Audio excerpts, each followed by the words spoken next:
இயேசு கிறிஸ்துவின் இனிதான நாமத்தில் இன்றைய ஆவிக்குரிய சிந்தனைக்கு உங்களை அன்புடன் வரவேற்கின்றோம். இப்போதும் ஒரு பாடலுக்கு பின்பு உங்கள் சிந்தையை தெளிவிக்கும் ஆவிக்குரிய செய்தியை கேட்கலாம்.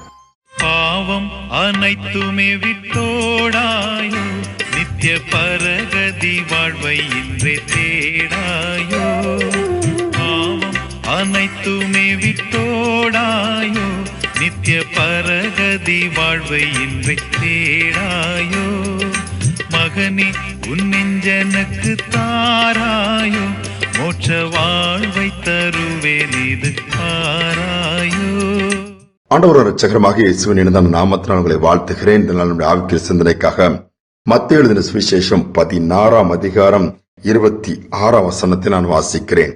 மனுஷன் உலகம் முழுவதையும் ஆதாயப்படுத்திக் கொண்டாலும் தன் ஜீவனை நஷ்டப்படுத்தினால் அவனுக்கு லாபம் என்ன? மனுஷன் தன் ஜீவனுக்கு ஈடாக எண்ணத்தை கொடுப்பான். உலகம் முழுவதும் மனிதன் ஆதாயப்படுத்திக் கொள்ளும்படியேதான் ஓடிக்கொண்டிருக்கிறான். ஒரு திருப்தியற்ற ஒரு வாழ்க்கை வாழ்கிறான். ஒன்று கிடைத்து விட்டதே போதும் என்று சொல்லி சந்தோஷப்பட்டு நிறைவை திருப்தியை காண்பிப்பதே இல்லை. ஒரு பொருளுக்காக, ஒரு வாகனத்துக்காக, ஒரு வீட்டிற்காக, ஒரு வேலைக்காக, ஒரு நல்ல வாழ்க்கைக்காக வாஞ்சியோடு ஓடுகிறான். உண்மைதான், அது கிடைத்தவுடன் நான் எதிர்பார்த்தது நடந்துருச்சு, எதிர்பார்த்த ஆசீர்வாதம் கைக்கூடி வந்துருச்சு, ஸ்தோத்திரம் ஆண்டவரே போதும் என்று திருப்தியோடு கூட இருக்கிறானா, அடுத்த எல்கைக்குள்ளே கடந்து போய் திரும்ப இன்னொன்னு இது இருந்தால் நல்லா இருக்கும் என்று சொல்லி மனிதனுடைய எண்ணங்கள், தேவைகள் எல்லாம் எல்லையற்றவர்களாய் தொடர்ந்து கொண்டேதான் இருக்கிறது. ஆனால் வேதம் என்ன சொல்கிறது?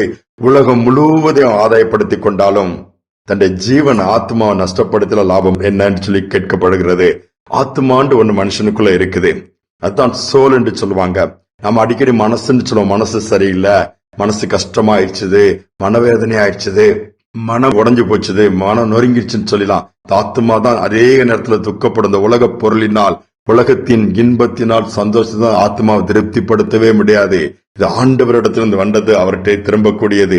சோ அதனால் இந்த நாட்கள்ல ஆத்மாவுக்கு வேண்டிய ஆகாரம், ஆத்மாவுக்கு வேண்டிய காரியங்கள் நம்ம கவனிப்போமா? நிச்சயமா மற்ற உலக பொருளான பொருட்கள் இருக்குதோ இல்லையோ, சமாதானம் நமக்கு வந்துடும், சந்தோஷம் வந்துடும். ஆனால் அதற்கு முக்கியத்துவம் கொடுக்காமல் உலக பிரகாரமாகவே ஓடிக்கொண்டே இருப்போம் என்று சொன்னால் கடைசியில எல்லாவற்றையும் இழந்து போய் நிற்கிற ஒரு பரிதாபமான நிலைமை தான். அதுதான் இந்த வசனம் சொல்கிறது. தன் ஆத்மாவை நஷ்டப்படுத்தினால் அது நித்தியத்தை எங்கு கழிக்க, அதுக்கு மரணம் என்பதே கிடையாது. மரித்த ஒரு மனிதன் மரித்த பின்பு அந்த ஆத்மா ஆண்டவருக்கு பிரியமா இந்த பூமியில் வாழ்ந்திருந்தால் அவருடைய சமூகத்துக்கு போய் அவரோடு வாழும். இல்லாவிட்டால் பாதாளத்திலும் பின்பு நரகத்திலும் வாழக்கூடிய ஒரு சூழ்நிலைக்கு தள்ளப்பட்டு விடும். நம்முடைய ஆத்மாவுடைய கண்டிஷனுக்கு எப்படி இருக்கு கொஞ்சம் யோசித்து பாருங்க. பூமியில பொக்கிஷங்களை சேர்த்து வைக்க வேண்டாம், இது பூச்சி துரு அரித்து விடும், திருடன் திருடி விடுவான். பரலோகத்திலே உங்கள் பொக்கிஷத்தை சேர்த்து வைங்கள் இயேசு சொன்னார். எங்கு நம்முடைய பொக்கிஷம் இருக்கிறதோ, எங்க ஆசீர்வாதம் முக்கிய ஓடுறோம், அதுலதான் நம்முடைய இறுதியமும் அங்குதான் வைக்கப்பட்டிருக்கும். ஆனால் அப்படி அல்ல, ஆண்டோடைய ராஜ்யத்தையே தேட சொல்லுகிறார். ஒரு வேடிக்கையான ஒரு கதையை நான் வாசித்தேன். ஒருவன் பணம் என்று ஓடிக்கொண்டே இருந்தானாம். பணம் சம்பாத்தியம் பண்ணுவது தான் நேரம் முழுவதும் ஒதுக்கி இருக்கிற பணத்தெல்லாம் வட்டி வாங்கி, அதை வாங்கி வட்டிக்கு கொடுத்து எடுத்து குட்டி போட வச்சு நிறைய வச்சு தங்கங்களா வாங்கி வச்சு தர ஒரு மூட்டை நிறைய தங்க மூட்டையை சேர்த்துட்டானாம். அவன் எப்பவும் அந்த தங்க மூட்டைக்கிட்டே உட்கார்ந்துட்டு இருப்பானாம். ஒரு நாள் மறிக்க வேண்டிய நிலைமை ஆயிடுச்சு, மறித்தும் போயிட்டான். இந்த தங்க மூட்டையை எடுத்துக்கிட்டு நேரா பரலோகத்தின் வாசல்ல போய் நின்னானா. அங்க ஒரு தேவதூதன் நின்னானா. என்னப்பா நீ வந்திருக்கிறானா? அப்படி இந்த மாதிரி பரலோகத்துக்குள்ள போக வந்திருக்கிறேன், பாருங்க ஒரு மூட்டை தங்கத்தை நான் கொண்டு வந்திருக்கிறேன், என்னை இவ்வளவு விலையேற பெற்றது, இதை கொண்டு வந்திருக்கேன், நீ உள்ள விடுங்கன்னதும் அந்த தேவதூதன் சொன்னா, இந்த கல்லெல்லாம் எதுக்கு அங்க கொண்டு வந்தா அப்படின்னு சொல்லி கேட்டாப்லையா. இது கல்லு இல்லைங்க, ஏற்கனவே சொன்ன தங்கம்.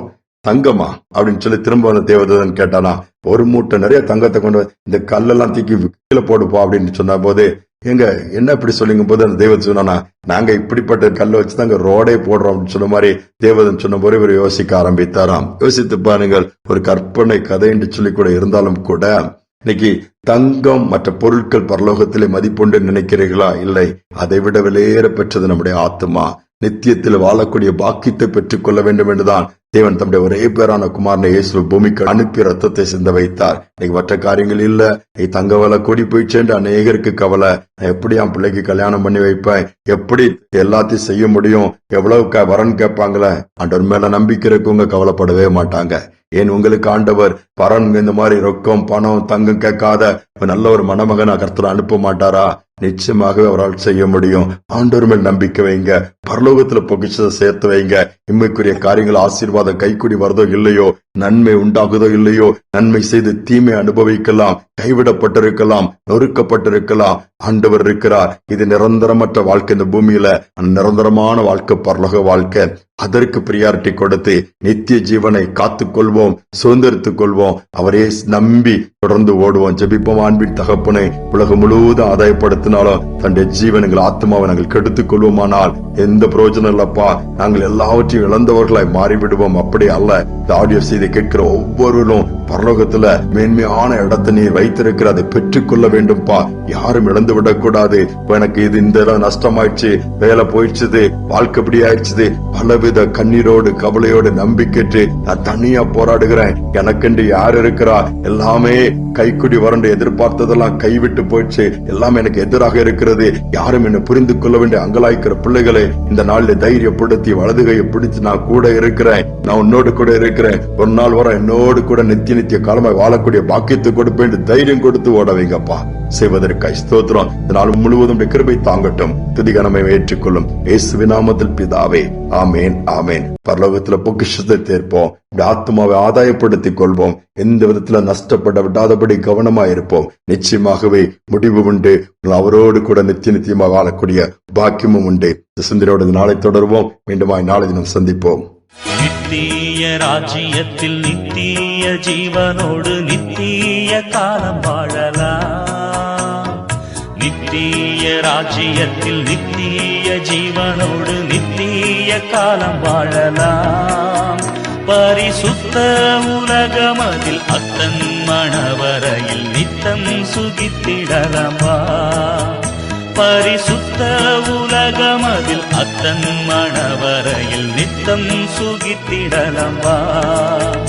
மகனே ஓ மகளே, உன் இதயத்தை தாராயோ, இப்போ தாராயோ, இப்போ தாராயோ.